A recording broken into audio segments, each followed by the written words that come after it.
Malam ini nggak ada acara menyangkul sawah, Mas, karena sawahnya masih harus istirahat. Pak Tani sebaiknya juga istirahat dulu. Putus sana. Keputusannya sudah paten dan tak akan bisa diganggu gugat. Malam ini dia ingin istirahat tanpa adanya aktivitas panas atau sejenisnya. Ya ampun, Agam menepuk keningnya dengan gusar. Rasanya tak rela jika harus menganggur malam ini. Dia terbiasa membajak sawah tiap malam. Tentu saja tidurnya nanti tidak akan nyenyak. Si Joni akan merana malam ini. Semoga saja Joni tidak ngambek setelah ini. Semalam saja, Mas. Aku butuh istirahat. Sana mencoba merayu suaminya. Dia hanya tak ingin benih yang dia rasakan tumbuh di dalam rahimnya kenapa-napa karena ulah Agam. Tahu sendiri bagaimana sang suami jika sudah menggempurnya. Pasti tidak akan pernah melepaskan dia waktu sebentar. Baiklah sayang, tapi janji ya, besok aku boleh mambah. Agam membingkai kedua sisi wajah sang istri dan mengecup bibirnya lembut. Tak mau ada lumatan seperti biasa, karena dia tak mau lepas kendali. Joni tak pernah bisa diajak kompromi jika dia sudah menyentuh sang istri. Astaga mas, kenapa aku merasa seperti punya hutang yang harus berbunga saja padamu? Sana menggeleng heran. Ternyata suaminya lebih kejam dari seorang rentenir. Biar cepat tumbuh, Agam Junior dan Sana Junior sayang. Agam beralasan, dan tentu saja itu hanya modus saja agar dia bisa menyentuh Sana sesukanya. Agam akan memakai cara itu untuk meluluhkan hati Sana. Memang harus seperti itu ya mas, gumam Sana. Dia selalu saja patuh pada aturan Agam, entah dia percaya atau hanya ingin menghormati sang suami. Ya sudahlah, terserah kamu saja mas. Asal kamu bahagia seperti biasa, Sana akan selalu mengalah. Begitu kan bagus. Sebaiknya istri harus menurut pada suaminya. Agam mencapit pucuk hidung sang istri dengan gemas. Au, sakit mas. Salah sendiri, mengapa begitu menggemaskan? Perutku lapar mas. Ini semua gara-gara kamu. Mau aku ambilkan gado-gadonya? Maafkan aku ya. Nggak usah mas, pasti sudah nggak enak. Ya sudah, ayo kita istirahat dulu. Agam mengajak sang istri naik ke atas ranjang. Setelah perdebatan cukup sengit tadi membuat tubuhnya benar-benar lelah. Sementara itu di depan sebuah supermarket cukup besar, tampak pria parubaya tangan membantu beberapa kendaraan yang masuk ke area parkir supermarket. Wajah tuanya tampak kelelahan dan sedikit pucat. Dia adalah Burhan. Sejak keluar dari rumah Dewi, hidupnya luntang-luntung tidak karuan. Dia tidak terurus lagi. Beruntung masih bisa bekerja di supermarket ini walaupun hanya sebagai tukang parkir. Mobil sedan yang baru saja dia bantu memarkir tampak terbuka pintu pengemudinya. Seorang wanita cantik yang memakai kacamata hitam turun. Tubuhnya tinggi dan seksi, dibalut dress tanpa lengan warna merah. Wanita itu tampak mendekati Burhan, berniat untuk memberikan uang tip, tapi saat mereka sama-sama saling berhadapan, keduanya sama-sama terkejut. Papa, Gaby, wanita muda yang ternyata adalah putri sulung Burhan itu menatap sang papa dengan mata berkaca-kaca. Apa yang terjadi, Pak? Mengapa papa bisa bekerja di sini? Dengan menahan air matanya, Gaby membimbing sang papa masuk ke dalam bangunan 3 lantai itu. Sudah cukup lama dia tidak mengunjungi orang tuanya. Sudah terlalu sibuk dengan bisnis dan anak-anaknya.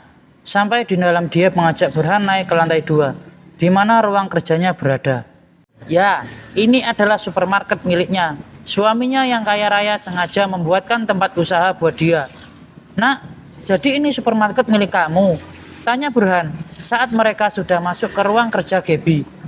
Iya pak, Mas Robi sengaja membuatkan aku tempat usaha ini. Ayo duduk pak, ceritakan apa yang sebenarnya terjadi. Burhan menarik nafas dalam-dalam, dadanya terasa sesak dan sakit. Jika dulu saat masih menjadi suami Dewi, raga tuanya tak pernah merasa sakit atau lelah. Setiap hari dia akan terus berpetualang dengan beberapa wanita. Tapi setelah dia usir oleh Dewi, mendadak tubuhnya rapuh. Penyakit mulai datang menerjang fisiknya yang tak lagi muda. Ini semua salah papa. Wajar jika mama marah dan mengusir papa. Burhan mulai bercerita. Gaby mencoba mendengarkan cerita dari sang papa. Dia benar-benar tidak menyangkut jika rumah tangga orang tuanya tengah diguncang prahara seperti ini. Yang dia tahu, papa dan mamanya adalah orang tua yang hebat dan bertanggung jawab pada keluarganya. Tak pernah Gaby melihat orang tuanya bertengkar karena suatu masalah. Memang sekali dua kali dia mendengar sang papa yang kadang bertindak nakal. Tapi baginya itu wajar dilakukan oleh laki-laki yang butuh hiburan. Seperti dirinya, Robby suaminya kadangkala juga berbuat khilaf dan mengkhianati dirinya. Tapi dia tidak ambil pusing, asal Robby masih tahu jalan pulang dan memberikan nafkah yang cukup untuk dia dan anak-anaknya. Ada apa, Pak? Apa masalah hingga Mama tengah mengusir Papa? Dan sejak kapan Papa pergi dari rumah? Mengapa tidak datang ke rumah Gaby, Pak? Wanita cantik itu tidak bisa menahan rasa sedihnya. Nasibnya seperti sang mama. Hanya saja dia masih bisa bertahan demi anak dan hidup mewahnya. Sebenarnya Dewi bisa saja menjamin hidupnya jika sampai berpisah dengan Robby. Tapi dia tidak mau jika sampai anak-anaknya kehilangan sosok papa. Sudah 1 bulan, Nak. Papa akan sangat malu jika harus merepotkan kamu dan suamimu. Belum tentu Robby mau menerima papa. Burhan tersenyum tipis. Dia berusaha untuk menenangkan hati putrinya. Astaga, Pak. Jadi selama 1 bulan ini papa jadi juru parkir di sini. Iya, Nak. Tidak apa-apa. Semua salah papa yang selalu menyakiti hati mama. Papa terus-terusan mengkhianati mama kamu. Hingga akhirnya mama capek dan ingin berpisah dengan papa. Burhan menyusut air matanya yang mulai mengenang di pelupuk matanya.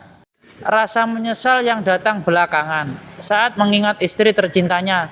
Sungguh, walaupun dia sering bermain wanita di luaran, tapi sekalipun dia tidak ingin berpisah dengan istrinya, Dewi adalah istri yang baik dan tulus. Ayo kita pulang ke rumah Gaby, Pak. Aku nggak akan tega dan bisa hidup tenang melihat Papa menderita. Gaby tak tahan lagi, dia menangis terseduh-seduh. Tidak, Nak. Biar saja Papa jalani hukuman ini sendiri. Papa nggak mau melibatkan kamu. Tidak, Pak. Pokoknya Papa harus ikut aku pulang ke rumah. Urusan Mas Robby, nanti biar aku yang bicara. Tapi sudah, Pak. Ayo, izinkan aku menjadi anak yang berbakti pada Papa. Tanpa mau berdebat lagi, Gaby segera membantu sang Papa berdiri. Dia tak akan bisa hidup tenang tanpa membantu sang Papa. Burhan hanya bisa pasrah saja. Daripada hidupnya semakin kacau, kata dia yang tidak bisa biasa bekerja ikut orang lain. Burhan yang biasanya memerintah, jadi harus menerima perintah atasannya. Walaupun pada akhirnya dia tahu bosnya adalah putrinya sendiri. Malam hari sudah datang. Setelah sholat maghrib berjamaah, Agam dan Sana berniat untuk makan malam di luar. Seperti janji Agam pada sang istri sore tadi, pria itu tak mau membuat Sana kecewa lagi. Ma, apa beneran gak mau ikut makan di luar? Agam memastikan sekali lagi pada sang mama. Tidak, Gam, kalian pergi saja berdua. Hitung-hitung kencan, bukankah selama ini kalian belum pernah pergi berdua? Tolak Rahma. Sebagai orang tua, dia pasti akan membiarkan anak dan menantunya menikmati malam hanya berdua. Sebaiknya dia tidak usah ikut, karena hanya akan jadi obat nyamuk saja. Ayolah, Ma, ikut. Sekali-kali kita jalan bareng. Sana berusaha untuk merayu sang mertua, karena tak enak rasanya jika harus keluar tanpa mengajak sang mertua. Tidak apa, Nak. Cepat kalian jalan, keburu malam loh.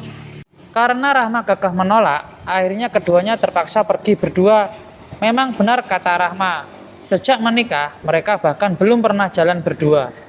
Agam berjanji akan menuruti apapun kemauan Sana di malam ini. Dia ingin menebus kesalahannya yang sudah melupakan pesanan sang istri.